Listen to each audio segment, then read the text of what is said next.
আপনার জীবনে যত স্বাদ, যত তৃপ্তি, যত সুখ আপনি অনুভব করবেন, বোধহয় পৃথিবীর কোনো সুস্বাদু খাবার খেয়ে সবচেয়ে আনন্দের কোনো মুহূর্তেও আপনি এতটা সুখ অনুভব করবেন না।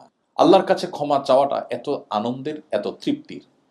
দুর্ভাগ্য সে মানুষগুলোর যাদের আমাদের জীবনে আল্লাহর কাছে একটি বারের জন্য 40, 50, 60 বছরে মুসলিম হওয়ার পরও চোখের পানি ফেলে 2-5 মিনিটের জন্য ক্ষমা চাওয়ার সুযোগ হয়নি। আল্লাহ রাব্বুল আলামিন আমাদের সবাইকে আল্লাহ তাআলার ইস্তিগফারকারী বান্দাদের কাতারে শামিল হওয়ার তৌফিক দান করুন। আল্লাহ তাআলা কোরআনে কারিমে বিভিন্ন জায়গায় আল্লাহ সেসব বান্দাদের প্রশংসা করেছেন। আল মুস্তাগফিরিনা বিল আসহার, যারা ভোর রাতে উঠে আল্লাহর কাছে ক্ষমা প্রার্থনা করে, চোখের পানি ফেলে, এই মানুষগুলোর প্রশংসা আল্লাহ জায়গায় জায়গায় করেছেন। ইস্তিগফারকারী বান্দা আল্লাহর কাছে অনেক প্রিয়, অনেক পছন্দের আল্লাহর। মূর্খতা সুলভ দৃষ্টিভঙ্গির কারণে আমাদের অনেককে বলতে শোনা যায়, অনেক সময় আমরা বলি যে আমার জীবনে কোনো পাপ করি নাই, আমার জীবনে কোনো অপরাধ করি নাই। যে এই কথা বলে ইটসেলফ এটাই সবচেয়ে বড় অপরাধ। প্রতি মুহূর্তে আমাদের অজান্তে অসংখ্য গুনাহ করছি, অসংখ্য গুনাহ।